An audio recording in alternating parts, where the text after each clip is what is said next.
Google's parent company, Alphabet, has shelved plans of using a fleet of balloons to beam high-speed internet in remote parts of the world.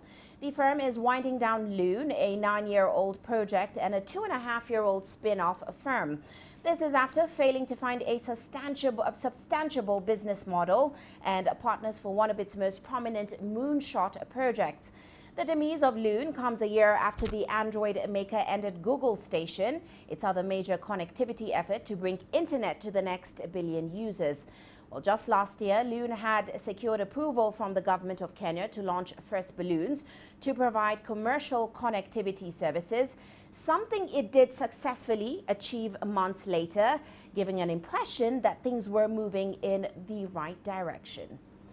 Well, let's delve further into the demise of that project. We're joined by Professor Bitange Ndemo. He's one of Kenya's ICT experts and a former top government official in Kenya's ICT sector.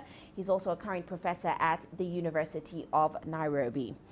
Great to have you with us on the show today, Mr. Ndemo. Now, of course, Loon was presented to us as a less expensive alternative to cell towers. They also said that it will solve the problems of providing fast connectivity on a large scale to remote areas in the country. So explain to us your understanding of the project's commercial limitations. Was it a business model problem or the technology? What's your take on that? Was both. They couldn't lower the costs significantly enough to compete with the emerging new technologies. If you look at what is happening is that we are seeing many companies investing in 5G through the satellite, which will be much more cheaper because the business model for that would be more cheaper than putting up those balloons from one place.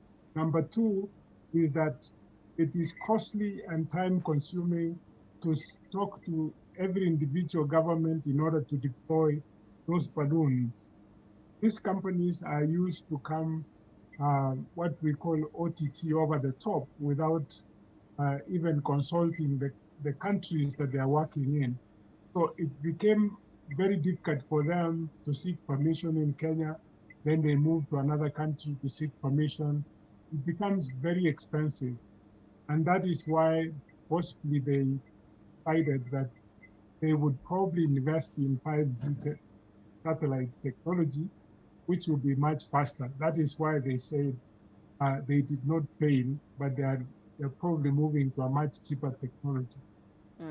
And it is interesting you say that, because one of the project's founders said that the growing demand for mobile connectivity made cell towers more cost effective in more parts of the world. And that, of course, diminished the need for Loon going forward. But what's the case in Kenya? Is Kenya facing a similar situation?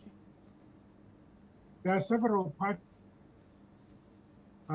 It is not cost effective to deploy the base stations for terrestrial coverage.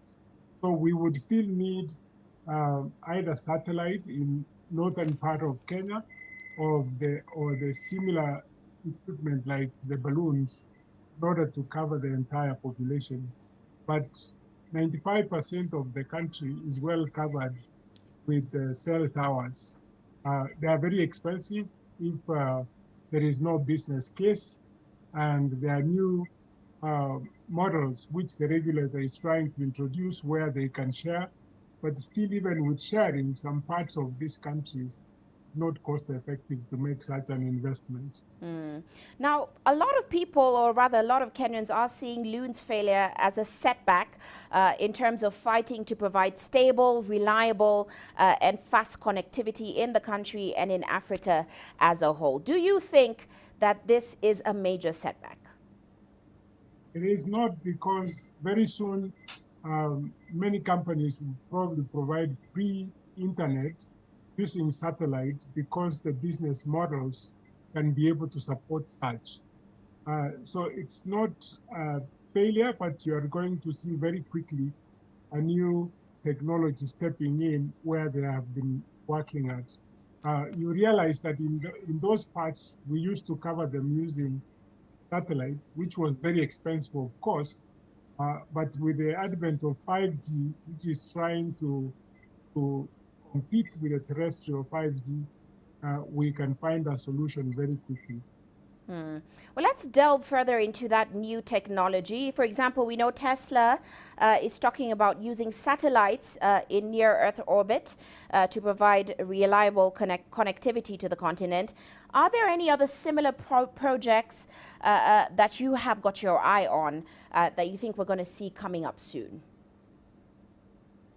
Facebook, for example, is doing a lot of work in that space, and I think there are more than 10 companies fighting to deploy 5G satellite technology, provide high-speed broadband. And what has happened is that the technology has improved so much that you can offer so much throughput for much less cost than it was before. And there is a business case for that as we move into the fourth industrial revolution with technologies like IoT, that they can provide solutions across the world. So with such solutions, you find that there is more usage and then the cost drops significantly for other users to take advantage of. Well, there's certainly a lot to explore on that topic, but we do have to leave it there today. Thank you so much for joining us on the show, Mr. Ndemo. That, of course, is Professor Bitange Ndemo. He's one of Kenya's ICT experts and, of course, a professor at University of Nairobi's Business School.